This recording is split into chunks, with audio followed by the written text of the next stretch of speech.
Nah, tema untuk yang pertama ini aku lebih mengajak kepada saudara-saudari semuanya untuk melihat bagaimana riwayat singkat kerasulan kitab suci sampai pada zaman modern ini.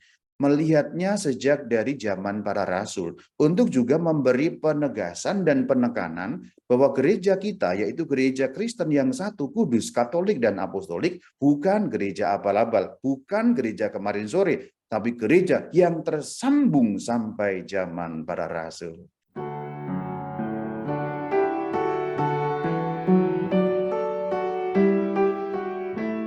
Aku mulai dari kisah yang belum usai. Aku mengutip saja dari Markus 16 ayat yang ke-19. Ini merupakan bagian dari penutup Markus panjang. Sesudah Tuhan Yesus berbicara demikian kepada mereka, murid-muridnya, terangkatlah ia ke surga dan seterusnya. Mereka pun pergi memberitakan Injil ke segala penjuru. Itu juga diaminkan oleh Injil Matius, meskipun dalam cerita Injil Matius tidak secara eksplisit dikatakan mengenai terangkatnya baginda Yesus ke surga. Tetapi amanat untuk memberitakan Injil sangat jelas bahkan di dalam Injil Matius. Dan kita pun juga punya semacam istilah untuk menyebut Matius 28, 19, 20 itu dengan sebutan amanat agung. Pendek kata kemudian mereka memberitakan Injil. Sebelum memberitakan Injil, mereka dipenuhi dengan Roh Kudus lebih dulu. Dalam cerita, menurut kitab yang kelima dalam Perjanjian Baru, Praksis Apostolon atau Kisah Para Rasul. Pada bab yang kedua ayat 1 terus nyambung sampai ayat 14. Tapi aku kutipkan saja tidak seluruhnya. Ketika tiba hari Pentakosta, mereka semua berkumpul. Orang-orang sudah percaya, jumlahnya 120 orang. Lalu mereka semua dipenuhi dengan Roh Kudus. Lalu Petrus bangkit berdiri dengan ke-11 rasul itu, dan dengan suara nyaring ia berkata, dan seterusnya ada khotbah Petrus di sana. Kisah Rasul 8 ayat yang ke-14. Ketika rasul-rasul di Yerusalem mendengar bahwa tanah Samaria telah menerima firman Allah, mereka mengutus Petrus dan Yohanes ke situ. Ini perkembangannya. Jadi pendek kata, menyebar. Setelah itu kemana-mana, ke Antioquia, bahkan diceritakan sampai ke wilayah-wilayah yang sekarang merupakan wilayah Eropa. Kita tahu Rasul Paulus kemudian berpindah-pindah kota di seputar Yunani kalau zaman sekarang. Kisah Rasul 19 ayat 8. Selama 3 bulan Paulus mengunjungi rumah ibadah di situ, itu yang dimaksud Efesus bagian ini, dan berbicara dengan berani serta berdebat dengan mereka untuk meyakinkan mereka tentang kerajaan Allah. Terus nyambung. Dan akhirnya pendek kata Paulus naik banding waktu itu supaya sampai ke ujung bumi dan mewartakan Injil di kalangan orang-orang pagan di kota Roma. Jadi cerita ini bagian terakhir betul dari Kisah Para Rasul, yaitu Kisah Para Rasul 28 ayat 30 dan 31. Kita baca. Paulus tinggal 2 tahun penuh di rumah yang disewanya sendiri. Rumah yang dimaksud adalah rumah di kota Roma, karena pada waktu itu beliau mendapatkan hukuman tahanan kota atau tahanan rumah untuk menunggu banding. Pengadilan banding dalam struktur masyarakat Romawi harus terjadi di kota Roma sebab di sana bertahta Caesar Roma atau Kaisar negara Romawi. Lalu ayat 31, dengan terus terang dan tanpa rintangan apa-apa ia, maksudnya Rasul Paulus, memberitakan kerajaan Allah dan mengajar tentang Tuhan Yesus Kristus. Berhenti sampai di situ. Jadi bagian akhir Kisah Para Rasul berhenti dengan mengambang ceritanya. Tidak jelas apa nasibnya Paulus. Paulus tinggal 2 tahun, kemudian dikatakan mewartakan tentang kerajaan Allah dan tentang Tuhan Yesus. Tapi setelah itu apa? What next-nya kan tidak terlalu jelas. Ini yang kumaksudkan tadi, kisah yang belum selesai. Jadi ada bagian yang menggantung. Ayat 31 berhenti begitu saja, tidak ada kelanjutannya, sehingga kalau kita sebagai pembaca sebenarnya akan bertanya-tanya, ini Rasul Paulus nasibnya bagaimana? Apa yang kemudian dilakukan, naik bandingnya bagaimana, dan seterusnya. Maka ini kisah yang sungguh-sungguh menggantung dan tidak selesai. Tidak selesai, tanda petik tentu saja yang dimaksud. Maka setelah Kisah Rasul 28 ayat 31, sebenarnya masih ada kisah-kisah yang berlanjut. Memang kisah-kisah itu kemudian tidak dituliskan di dalam skriptura atau Alkitab, tidak masuk dalam kanon-kanon suci Alkitab, tetapi kisah-kisah itu dimiliki oleh gereja Katolik yang satu, kudus, dan apostolik itu di dalam kumpulan yang disebut sebagai tradisio, atau kita menyebutnya dalam bahasa Indonesia tradisi suci, paradosis ya. Maka kalau kita membaca Kisah Rasul yang tampaknya berhenti, kita perlu melengkapinya dengan pembacaan tradisio yang terus terpelihara sampai hari ini. Dipelihara oleh gereja Katolik yang kita cintai ini, karena memang gereja inilah yang apostolik nyambung sampai zaman para rasul. Maka Kisah Rasul 28 itu berlanjut dan kita bisa mempelajarinya. Salah satu bagian dari tradisio itu adalah kitab yang ditulis oleh Bapak Gereja Irenaeus yang berjudul Adversus Hereses. Adversus melawan hereses, ajaran sesat. Kalau diterjemahkan kira-kira ya melawan ajaran sesat, kurang lebih seperti itu. Atau kita singkat AHA. Siapa Bapak Gereja Irenaeus? Bapak Gereja Irenaeus adalah Bapak Gereja yang sangat dekat zamannya dengan para rasul, bahkan sampai baginda Yesus. Kalau kita runut, Irenaeus ini punya guru yang namanya Polikarpus. Polikarpus punya guru yang namanya Yohanes. Yohanes yang dimaksud adalah Yohanes penulis Injil, Yohanes Rasul, atau yang di dalam kitab Injil Yohanes itu sendiri dikode dengan istilah murid yang dikasihi. Lalu kalau kita bicara Yohanes Rasul, itu muridnya siapa? Ya muridnya baginda Yesus. Maka kalau dihitung dari para rasul, Irenaeus itu cucu muridnya Rasul Yohanes. Rasul Yohanes punya murid Polikarpus, Polikarpus punya murid Irenaeus. Jadi dekat sekali. Itulah kenapa kesaksiannya dapat dipercaya meskipun bukan bagian dari skriptura, bukan bagian dari Alkitab, tapi bagian dari tradisio yang sangat erat sambungannya dengan para rasul, maka dapat kita sebut sebagai juga bagian dari tradisi yang sifatnya apostolik. Kitab AHA ini ada beberapa kitab. Jadi kalau dituliskan kodenya begitu ya, 311 itu maksudnya Adversus Hereses, kitab yang ketiga, bab yang pertama atau pasal yang pertama, ayat yang pertama. Yuk kita baca. Kita telah mempelajari rencana keselamatan kita bukan dari siapa-siapa, selain dari mereka yang meneruskan Injil kepada kita. Perhatikan, yang saya cetak dengan warna kuning, meneruskan Injil. Tapi memang Injil di sana belum dalam bentuk tertulis.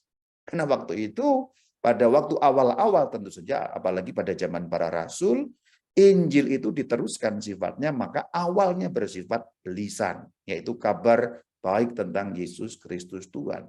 Pada akhirnya kemudian nanti dituliskan. Jadi meneruskan Injil ini bagian penting.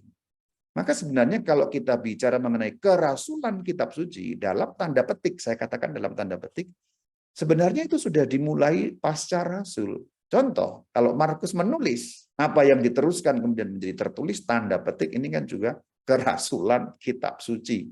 Tentu ini anakronisme, tetapi ya kita dapat meninjaunya dari zaman sekarang. Kita lanjutkan, masih ada kalimat demikian, masih pada kitab yang sama, bab yang sama, ayat yang sama. Meneruskan Injil kepada kita yang dengan kehendak Allah disampaikan kepada kita dalam Alkitab untuk menjadi landasan dan penopang iman kita. Karena Irenaeus itu cucu muridnya Rasul Yohanes, Irenaeus masih mengenali juga Injil yang lisan, kemudian tanda petik diubah atau berubah, atau perkembangan lanjutannya tertulis sehingga menjadi ada istilah Alkitab, dalam arti Injil yang kemudian tertulis. Jadi Irenaeus ini saksi mata juga, saksi mata bagaimana proses penulisan itu, kemudian dari apa yang diteruskan secara lisan menjadi apa yang kemudian tertulis. Masih pada ayat yang sama. Sebab setelah Tuhan kita bangkit dari wafat dan seterusnya, rasul-rasul pergi ke ujung-ujung bumi untuk mewartakan kabar baik yang dikirimkan Allah bagi kita dan untuk mengabarkan damai surgawi bagi manusia. Ada istilah ujung-ujung bumi. Di manakah ujung bumi? Mungkin kira-kira ujung bumi itu kalau nggak condet ya Tambun. Pokoknya bumi nggak ada ujungnya, itu kan satu bahasa idiomatik ya, di tempat-tempat yang terjauh dari bumi. Atau mungkin Cilengsi, ada nggak orang Cilengsi ini? Tapi sekarang Cilengsi udah ramai ya. Mewartakan kabar baik. Nah, kabar baik kalau kamu tahu bahasa Yunani langsung tahu ya. Kabar baik itu euangelion. Euangelion digabung, euangelion diterjemahkan menjadi bahasa Latin evangelium. Kita tahu eu itu baik, angelion kabar. Kabar baik, euangelion, evangelium. Evangelium ketika istilah itu masuk ke tanah Timur Tengah atau tanah Arab, ngomong evangelium sulit. Evangelium, kan orang Arab kan sulit ya. Evangelium, Injil. Nah, lalu kita kenal istilah Injil. Jadi mewartakan kabar baik, mewartakan Injil. Masih pada ayat yang sama, kemudian kesaksian dari Ireneus, ini bahkan memotret peristiwa penerbitan sebuah kitab Injil tertulis. Dari yang sebelumnya kabar baik yang belum tertulis, kemudian ada prosesnya yang sangat menarik dituliskan di dalam Ad Versus Hereses, kitab ketiga pasal pertama ayat pertama. Ini menarik sekali. Matius menerbitkan sebuah Injil tertulis. Perhatikan, kenapa ada istilah Injil tertulis? Karena orang-orang pada zaman para rasul dan juga yang masih berkaitan dengan zaman rasul, kalau mendengar kata Injil mereka tidak langsung berpikir mengenai sebuah Injil yang tertulis. Kalau kita sekarang dengar Injil langsung kepikiran buku, udah itu, sudah pasti begitu. Tapi orang pada zaman Ireneus, mereka begitu dengar kata Injil yang terbayang ya bukan kitab. Itulah kenapa ada keterangan Injil yang tertulis. Euangelion, kabar baik, dalam wujud yang tertulis. Nah, menurut kesaksian Bapak Gereja Ireneus, ternyata Matius menulis di dalam bahasa Ibrani. Perhatikan orang-orang Ibrani dalam dialek mereka sendiri. Tentu pada masa itu Ibrani yang dimaksud adalah bahasa Aram, yaitu bahasa yang dipakai di Timur Tengah, terutama orang Israel, tapi juga daerah Syria. Pokoknya wilayah Timur Tengah pada masa itu lingua francanya adalah bahasa Aram. Itu juga yang dipakai oleh Sang Kristus. Sementara itu Petrus dan Paulus berkhotbah di Roma dan mendirikan fondasi gereja. Rasul besar ada di Roma, sinkron dengan bagian akhir dari kisah para rasul tadi. Lanjut masih ayat yang sama. Setelah mereka, yang dimaksud setelah Petrus dan Paulus. Markus disebut nama baru, murid dan penafsir Petrus. Markus penulis Injil kedua, kita lanjutkan, meneruskan kepada kita dalam bentuk tertulis apa yang dikhotbahkan Petrus. Maka boleh kita katakan dalam tanda petik, Injil Markus, Injil yang kedua, karena menuliskan yang dikhotbahkan Petrus, kalau menurut tinjauan dalam tradisi suci, berarti itu Injil Petrus tanda petik. Sekali lagi saya nggak tahu menurut para ahli, ya pakar punya tinjauan sendiri, tapi saya memaparkan dari tinjauan tradisi suci gereja. Untuk melengkapi, biasanya kan kalau pakar-pakar itu ada penelitian yang lebih maju dan seterusnya, tapi sebenarnya kita sudah punya kesaksian yang nyambung sampai zaman para rasul.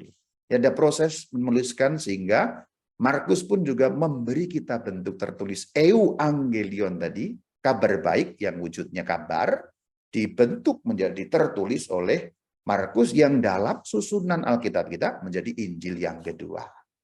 Lanjut sekarang Injil ketiga. Demikian pula Lukas. Siapa Lukas? Rekan Paulus.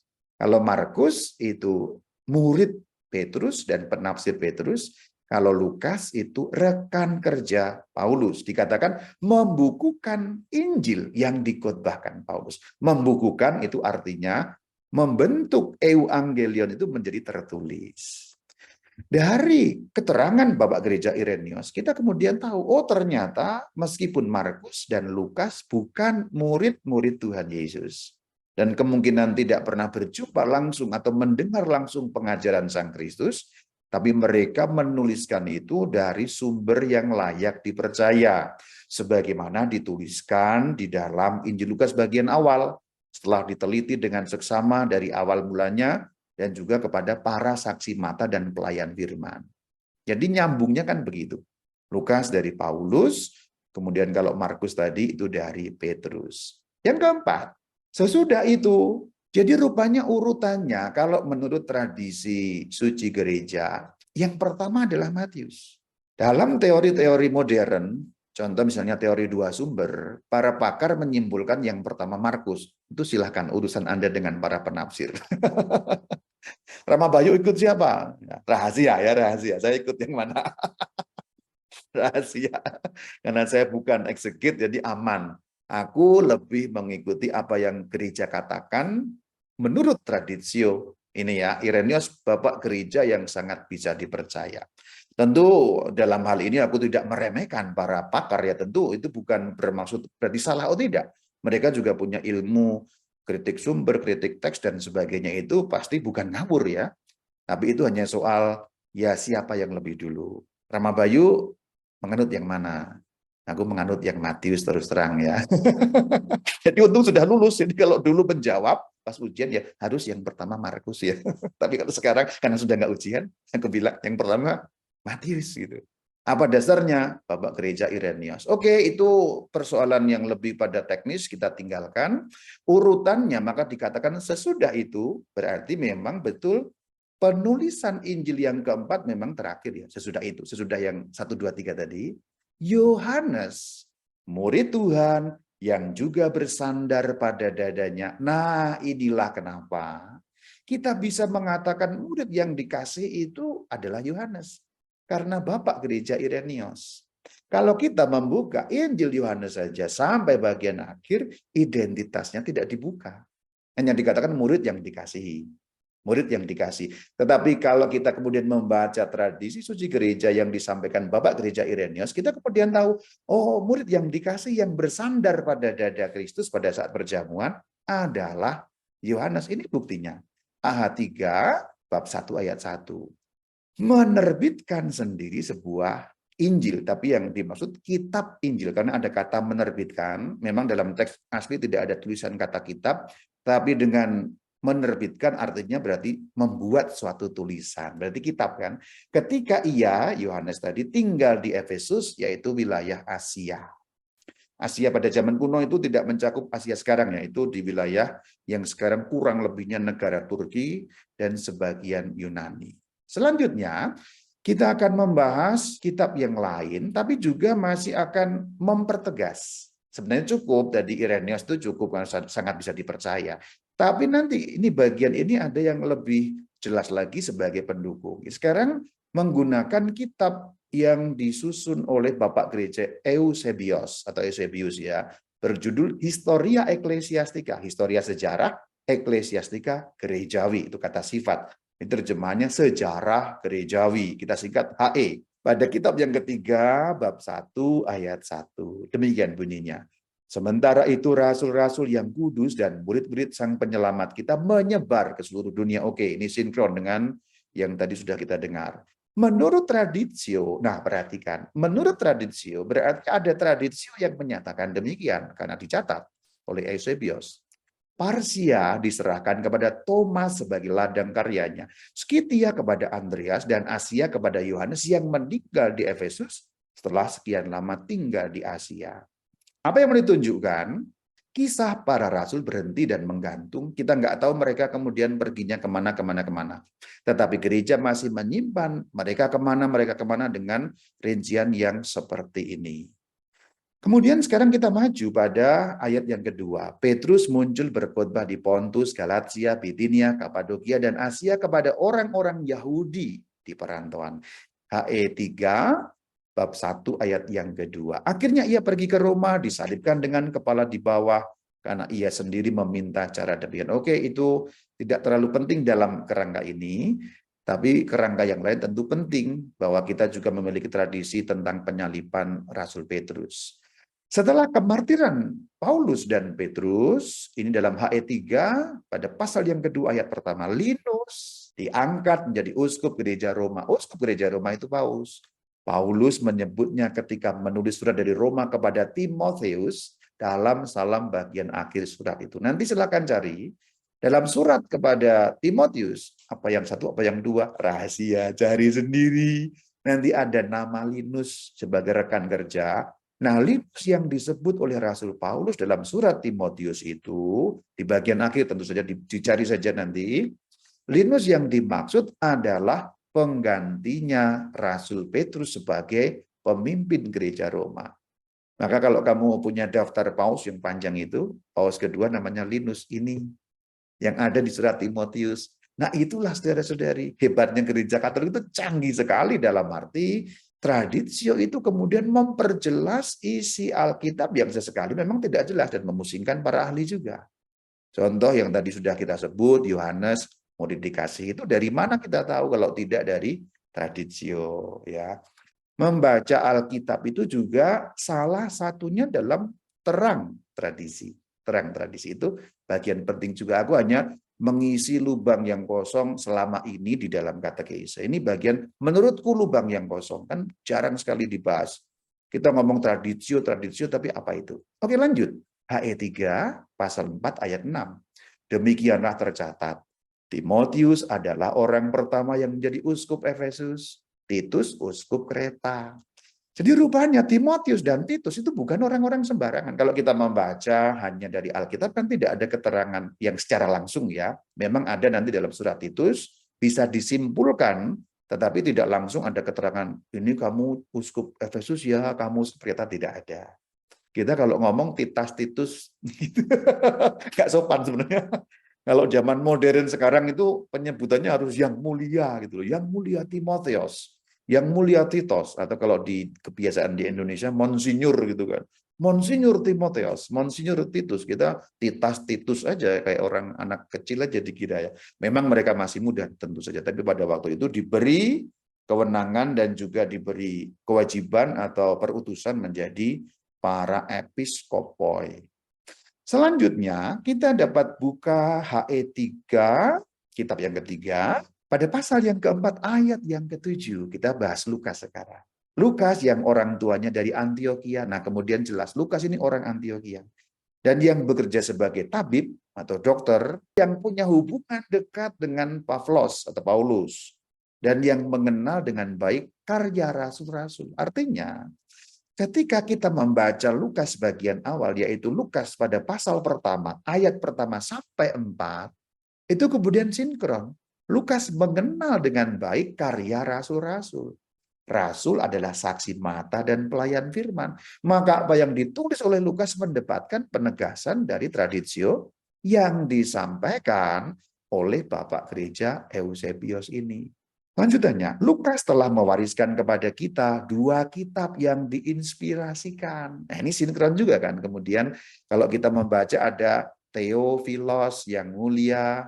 Nah, yang bagian kitab yang kedua yang namanya Praksis Apostolum tadi juga ada nama Theophilos. Dan kita tahu dua-duanya ditulis oleh Lukas. Dari mana kita tahu? Bapak gereja. Ini tradisio kita tahu. Salah satu kitab adalah Injil yang kemudian diberi nama dengan nama penulisnya Injil Lukas. Dan yang lain adalah Praksis Apostolon atau Kisah Para Rasul. Yang lain ada nama Klemen yang tertulis dalam HE3 bab 4 ayat 10. Klemen yang ditabiskan jadi uskup ketiga gereja Roma, sebagaimana Paulus bersaksi, adalah rekan kerja Paulus. Kalau kamu kembali membuka daftar nama para paus, setelah Petros, kemudian Linos, kemudian Klemen. Klemen ini uskup yang ketiga di gereja Roma atau paus yang ketiga. Siapa itu Klemen? Rekan kerja Paulus. Nanti kamu cari searching ya, di mana nama Klemen disebut di dalam surat Rasul Paulus. Yang kemudian nanti Klemen yang ini pula yang kemudian menuliskan beberapa surat yang terkenal, yaitu surat Klemen kepada beberapa gereja. Sekarang lompat pada pasal 25, masih buku yang ketiga ayat pertama.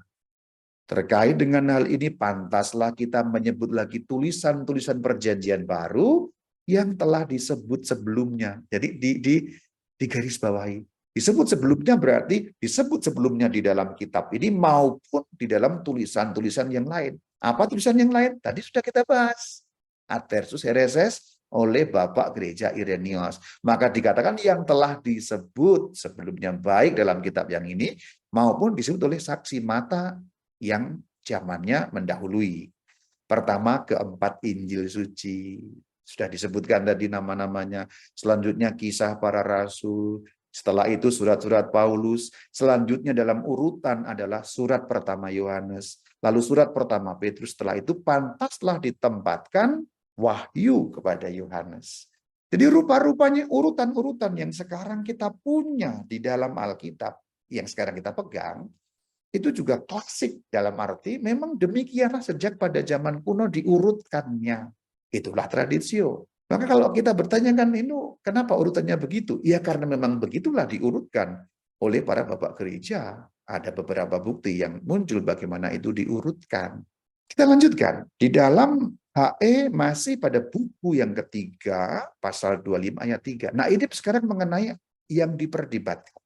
Kalau tadi kitab-kitab yang langsung diterima begitu saja. Tetapi ada di antara tulisan-tulisan yang diperdebatkan. Apa maksudnya diperdebatkan? Apakah harus dianggap bagian dari skriptura atau tidak? Itu maksudnya. Apakah surat Yakobus, surat Yudas, surat kedua Petrus, surat kedua dan ketiga Yohanes dapat disebut sebagai bagian dari Alkitab atau tidak? Jadi kalau ngomongin kerasulan kitab suci, Gereja Katolik sudah tanda petik membuat kerasulan itu sejak awal. Tentu istilah ini anakronisme ya, tapi saya mau mengatakan bahwa sejak awal kitab suci belum jelas. Yang membuat jelas adalah Gereja Katolik. Perdebatan-perdebatan dari zaman ke zaman itu kemudian diputuskan menjadi kanon. Yang sekarang kemudian kita miliki dalam daftar perjanjian baru terutama dan daftar perjanjian lama yang diadopsi atau diambil alih dari Alkitab Ibrani yang terjemahannya dalam bahasa Yunani namanya Septuaginta, LXX gitu loh. Artinya apa? Kalau kita ngomong kerasulan kitab suci, Gereja Katolik itu keren sekali. Kanon yang dulu tidak jelas, ukurannya tidak jelas, diperjelas oleh Gereja Katolik dan yang dirumuskan dalam KGK 120. Dalam tradisi apostolik, perhatikan traditio apostolika.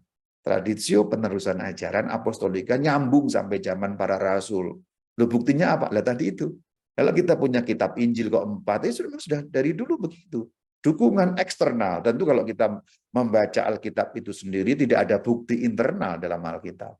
Contoh, tidak ada ayat satupun yang mengatakan, wahai para murid Kristus, kitab Injil hanya 4, itu enggak ada. Yaitu ini enggak ada. Bukti internal dalam ayat-ayat suci Alkitab itu tidak ada. Itulah kenapa sola scriptura tidak masuk akal dalam hal ini. Karena tidak ada bukti internal dalam teks-teks Alkitab yang mengatakan mengenai sola scriptura. Oke, ini soal lain sola scriptura. Nanti malah ngomongin tangga sebelah deh. Enggak, bukan maksudku. Maksudku adalah supaya kita sebagai orang Katolik juga kuat memegang ajaran-ajaran iman bahwa tradisio penting. Nah, tradisio yang nyambung sampai zaman para rasul. Gereja yang dimaksud gereja ini ya Gereja Katolik. Menentukan kitab-kitab mana yang harus dicantumkan dalam daftar kitab-kitab suci. Daftar ini yang lengkap ini dinamakan kanon kitab suci. Kanon itu ukuran sebenarnya atau tongkat pengukur, tapi kemudian menjadi istilah teknis yang artinya daftar isi kitab suci. Dan itu apostolik. Apostolisitasnya jelas. Maka barangkali ada pertanyaan kan, bagaimana kok hanya ada 4 Injil? Apa kriterianya? Kalau yang belajar kitab suci kan seringkali ada pertanyaan-pertanyaan seperti itu. Ya salah satu kriterianya apostolisitas. Nyambungnya sampai zaman para rasul. Lu kok Gereja Katolik tahu? Udah tahu semua, sejarahnya ada. Tertulis dalam tradisio. Nah itulah kerennya Gereja Katolik itu. Bukan main-main. Meskipun kadang-kadang kita ini kok ya kurang gimana gitu kalau dengan Gereja Katolik itu ya kadang-kadang ya kayak kok ya bagus di sana ya mungkin casingnya beberapa tempat lebih bagus sih.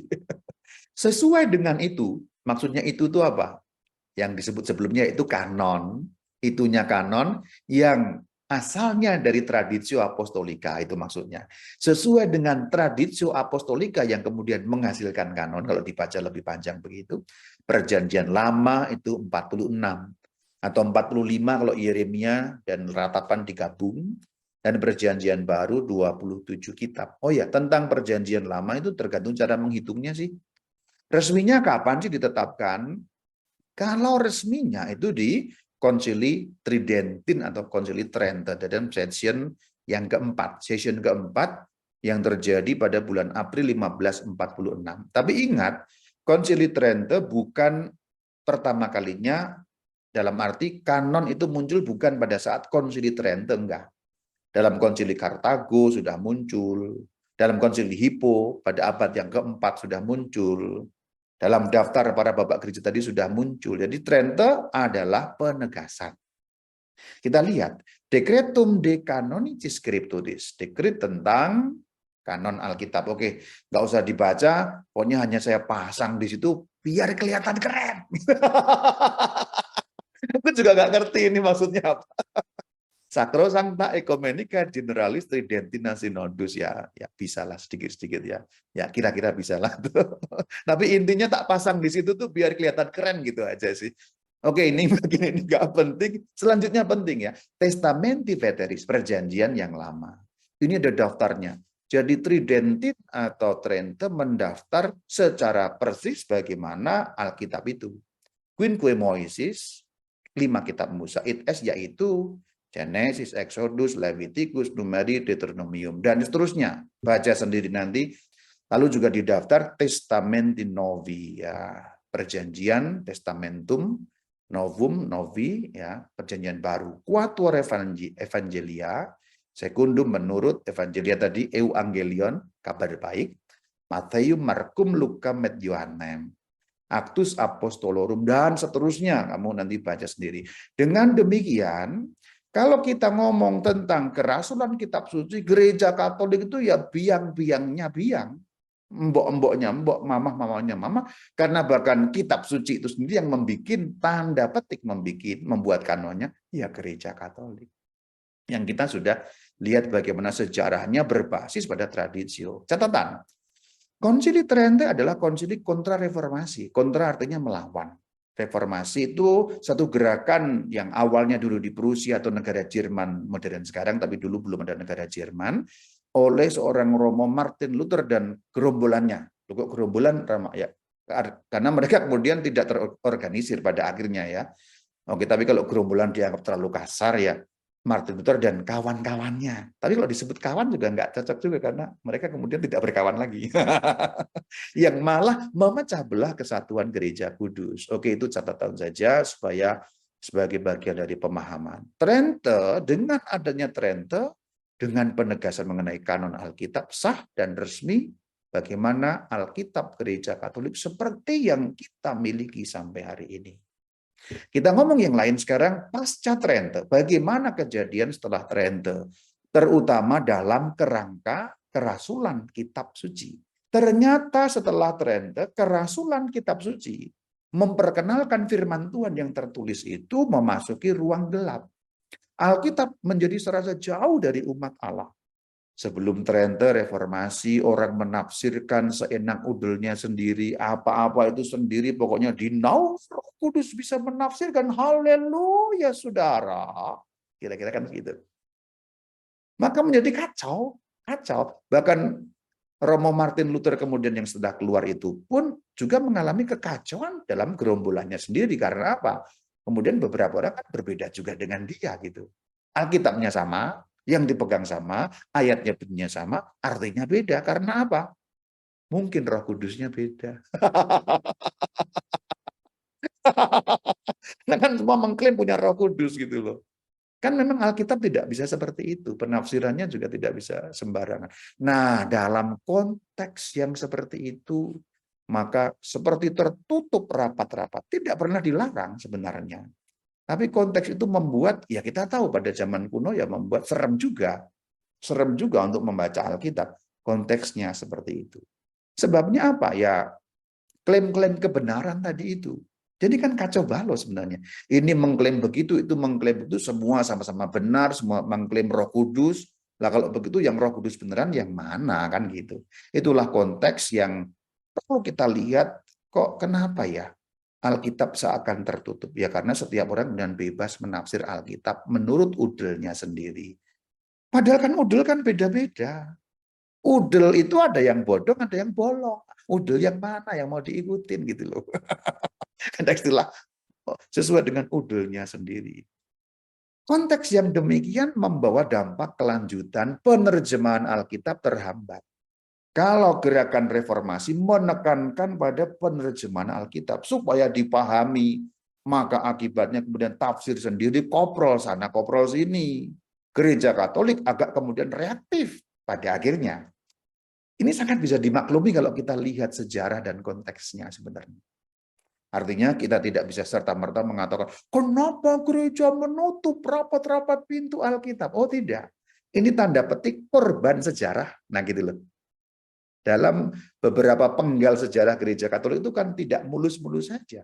Karena gereja Katolik itu manusia-manusia yang hidup, yang bisa mengambil langkah salah. Yang tidak bisa salah adalah ajarannya, dijaga dalam tradisio. Tapi langkah-langkah praktis, konkret, teknis, itu kan bisa salah. Gitu. Penerjemahan Alkitab itu kan hal teknis, nggak ada hubungannya dengan ajaran. Gitu.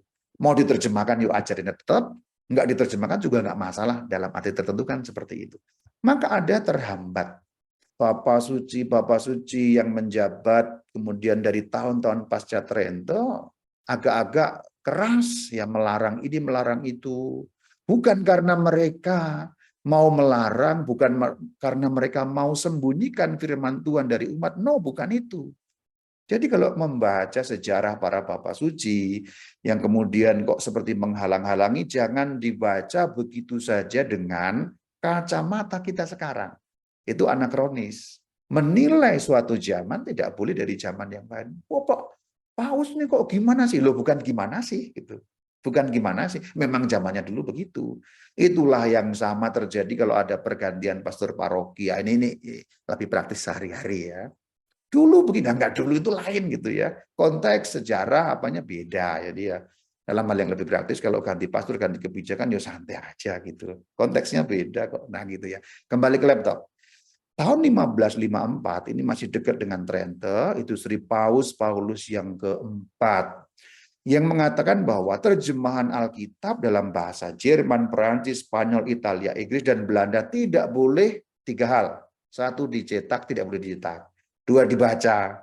Yang ketiga dimiliki tanpa izin Roma. Itulah kenapa Alkitab seakan-akan digembok, saudara.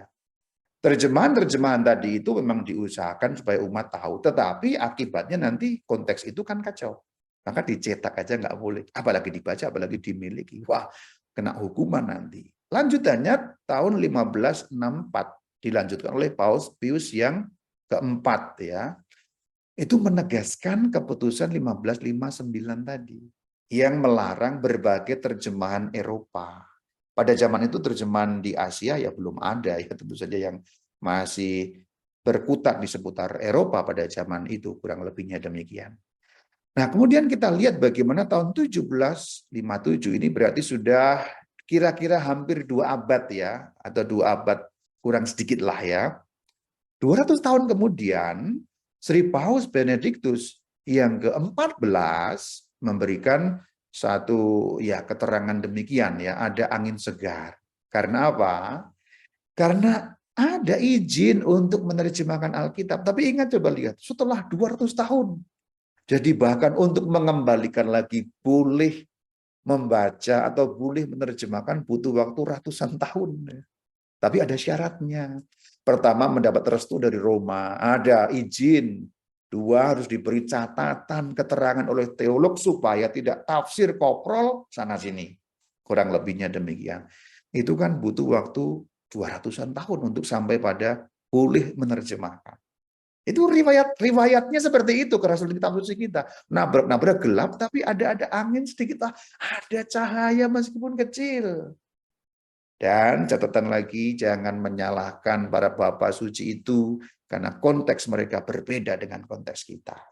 Kemudian abad 19, yaitu persisnya 1816, itu Paus Pius yang ke-7. Apa yang beliau buat?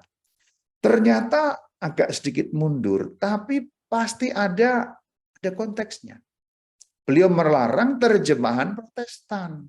1816. Konteks pada waktu itu memang terjemahan Protestan ada beberapa yang tidak dapat dipercaya. Bahkan, mohon maaf, saya nyebut merek karena memang ini langsung nyambung ya.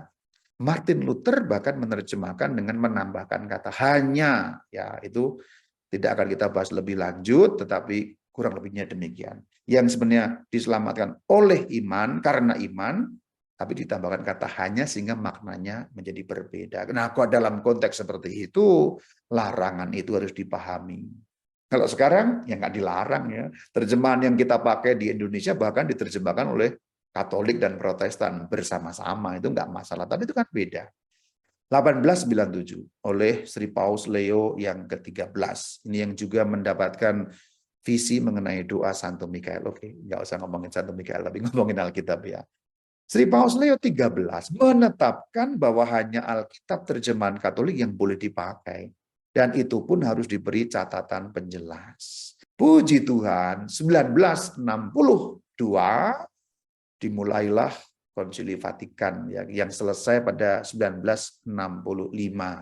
Konsili Vatikan kedua kita tahu bahwa kemudian mengeluarkan satu dokumen tentang wahyu ilahi yang juga membahas tentang kitab suci. Karena di dalam wahyu ilahi yang tertulis itulah tempatnya kitab suci. Kalau kamu lihatnya hanya sekarang sepenggal begini ya, waduh kok belum apa-apa. Ya memang betul belum apa-apa. Tapi kalau kamu lihat dari zaman pasca Trente, ini sudah apa-apa. Nah gitu loh. Aku mau membesarkan hatimu karena barangkali kamu juga aktivis apa di gereja, di paroki, di lingkungan. Oh, kalau pertemuan Alkitab sepi ya gitu. Ya kan syaratnya Tuhan Yesus kan hanya 2 atau 3 berkumpul sudah cukup kan. Ya. Tapi apa besarlah hatimu, enggak masalah ya. Karena nanti kemudian ada bagian terakhir nanti akan saya bahas bahwa apa yang dimaksudkan kerasulan kitab suci itu ternyata memang ada buahnya yang banyak juga dari Konsili Vatikan kedua. Terutama kalau kita membaca dari artikel atau nomor 22. Bagi kaum beriman Kristen, jalan menuju kitab suci harus terbuka lebar. Jadi ini ayat yang luar biasa di dalam dokumen Dei Verbum. Yang sebelumnya nggak boleh ini, nggak boleh itu, harus pakai ini. Catatan, izin dulu apa segala macam. Sekarang pokoknya dibuka lebar-lebar. Nggak banyak aturan pernak-pernik ini itu karena sudah lewat 400 tahun sejak itu. Berbahayanya sudah hilang, kira-kira demikian. Konteksnya sudah lain, hubungannya sudah cair. Pertentangan dengan kelompok-kelompok reformasi sudah mendapat jalan untuk ekumenisme dalam arti persatuan gereja kembali, ya itu sudah konteksnya sangat berbeda pada zaman modern ini. Maka gereja Katolik dengan sangat pede dan berani jalan menuju kitab suci harus terbuka lebar-lebar. Ini sebenarnya bukan penemuan baru. Ini bukan penemuan baru. Karena gereja Katolik sejak awal memang sudah seperti itu.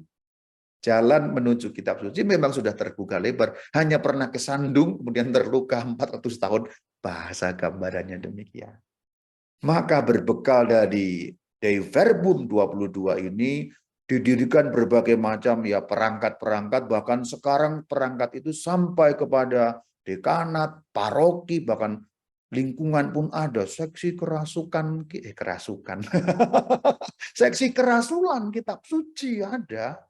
Ini berkat dari Konsili Vatikan kedua. Bahkan dari dokumen gereja yang dikeluarkan oleh Komisi Kitab Suci Kepausan, itu juga salah satu bentuk yang bagus juga dalam arti perkembangan baik karena kemudian juga akhirnya punya Komisi Kitab Suci, lalu juga punya lembaga pendidikan kitab suci, Instituto Biblicum itu loh, yang paling sulit dikabarkan demikian. Jadi perangkat-perangkatnya juga didirikan.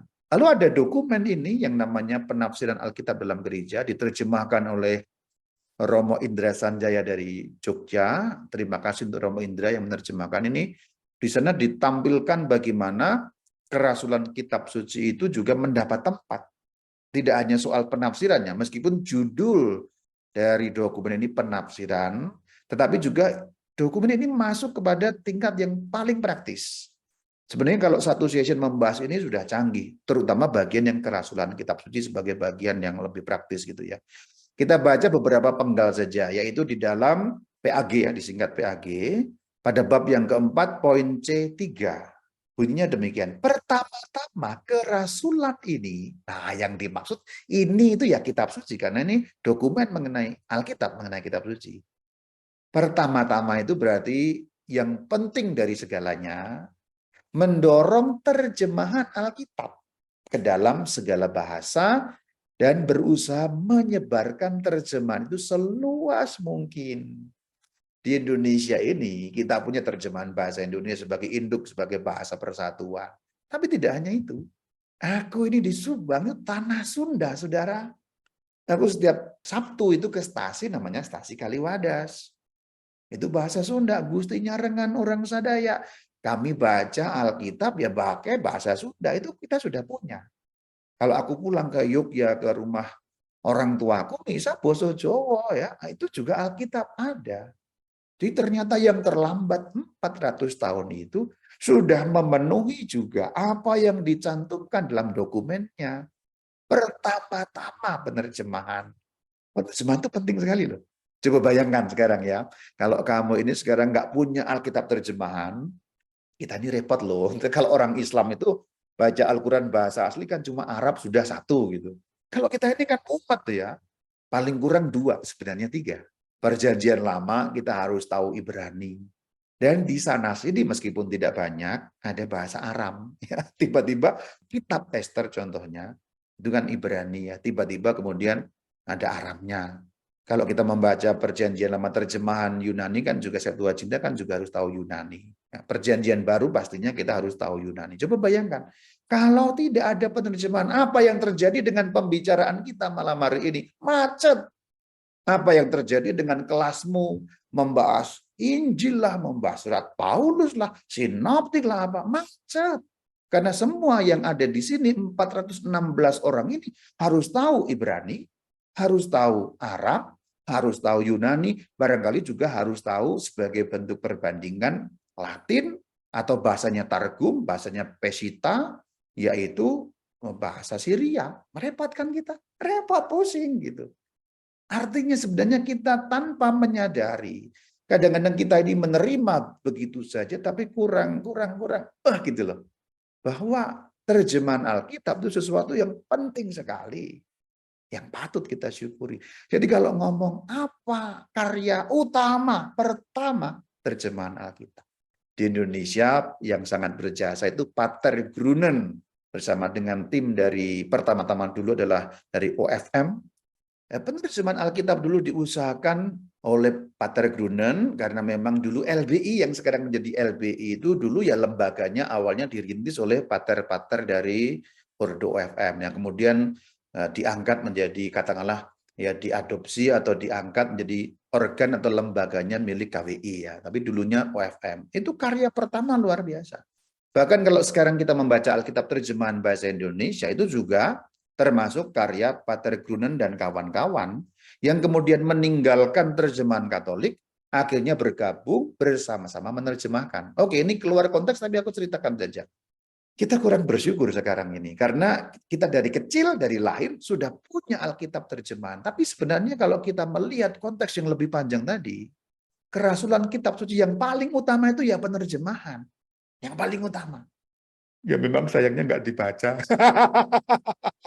Ya, tapi syukur loh, sudah ada terjemahan itu kan lama-lama tergerak untuk membaca gitu loh ya. Kira-kira begitu ya. Nah, kemudian menyebarkan terjemahan itu. Ini dokumen gereja PAG ini menegaskan itu. Jadi nanti malam bersyukur ya. Doa, Tuhan terima kasih atas karya kerasulan kitab suci dalam bentuk terjemahan. Pernah nggak bersyukur begitu? Saya yakin kamu nggak pernah bersyukur tentang itu. Saya yakin nggak pernah. Nanti malam sama-sama kita bersyukur Tuhan, terima kasih atas karya penerjemahan Alkitab ini sehingga aku bisa baca dan mengerti firman-Mu atau perkataan-Mu. Karena kalau nggak ada terjemahan, Tuhan bicara bahasa Aram, pusing aku ini. Tuhan bicara Ibrani, mumet aku ini. Tuhan bicara bahasa Yunani, apalagi aku ini, gimana tahunya, kira-kira gitu ya.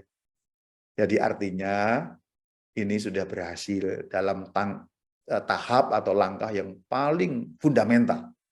Karena kalau tidak ada penerjemahan, tidak ada yang lain. Yang nanti juga disebut di dalam bagian selanjutnya. Akan mendukung dan menciptakan banyak kegiatan. Hal ini, apa yang dimaksud dengan hal ini? Penerjemahan Alkitab dan menyebarkan terjemahan itu. Terutama penerjemahannya. Jadi yang dimaksud hal ini, penerjemahan Alkitab akan menciptakan dan mendukung banyak kegiatan. Jadi sudah keren kita ini. Jadi jangan membanding-bandingkan dengan sana-sana. Kita lihat kita sendiri, konteks kita, sejarah kita sudah keren. Tentu saja tidak boleh berpuas hati. Ya, tapi sudah keren kalau kita melihat konteks kita keren. Apa itu banyak kegiatan PAG? Masih dalam ayat yang sama ya, 4C3. Yaitu yang dimaksud banyak kegiatan itu apa? Pembentukan kelompok-kelompok untuk mempelajari Alkitab. Nah, ini kan sudah kelompok ya. Kelompok virtual ini. Ini ada 418 orang di dalam ini, hampir 500 kan ini. Kalau tidak ada penerjemahan Alkitab, tidak mungkin ada begini-begini ini. Yang kedua, ceramah-ceramah tentang Alkitab.